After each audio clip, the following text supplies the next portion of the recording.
Wow. So you must have seen a lot of economic upturns, downturns. This is not new for you. What do you feel the Holy Spirit is saying in the whole world of economics? As we know, Jesus talked about finances almost Yeah. more than any other subject, because where your treasure is, that's where your heart is. It's an indicator of our hearts, how we spend money, how we invest money, what we do, how we handle money.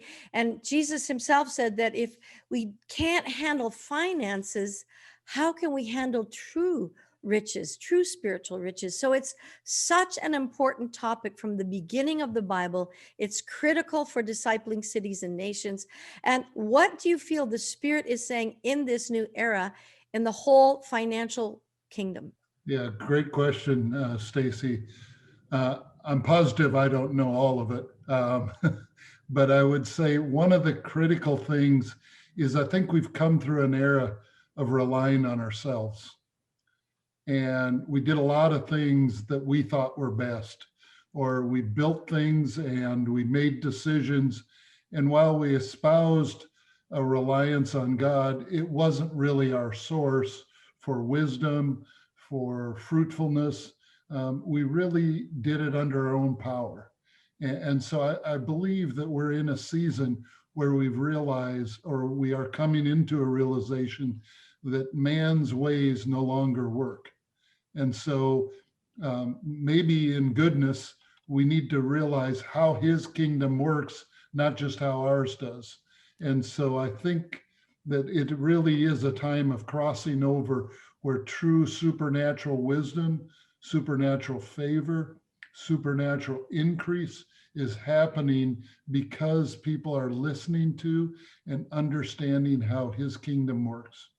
Well, everybody is saying that, cover of Time magazine, the Great Reset, it is a time of reset, but it's also a spiritual reset, you're saying, because we've come to the end of ourselves and people don't know how to navigate in a practical way what's coming next. And so what are keys that people will need?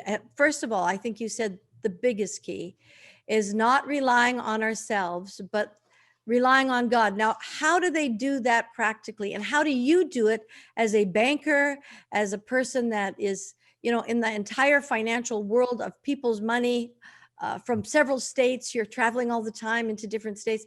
How do they hear God? How do you hear God? How do you rely on God? What does that look like for you? Yeah, like you said, easy to say, hard to do. I think what has been shown to me in the last during this pandemic is that God placed unique seed that is incredible inside of every person. And the challenge is most of us aren't fully aware of what that looks like, what our gifting is, what our purpose is.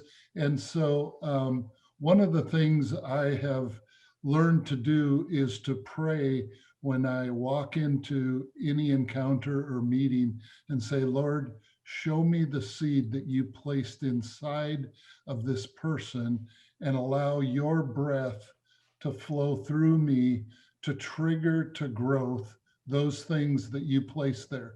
I think we've tried to do things maybe too similarly. We've, as Christians, taught people to maybe think alike and act alike, when in fact we were supposed to be quite different. And I think as we allow the freedom of the gospel to really impact lives, we're going to find that God created as much diversity inside of people as he did in nature. It's all different. Mm-hmm.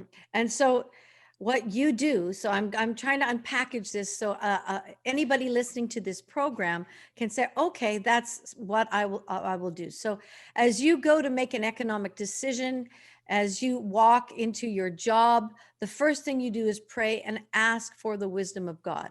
That is the principle of do not lean on your own understanding, but in all your ways, Yeah, acknowledge God and he will direct your path. So as a banker, that's what you do. So this doesn't just happen in church.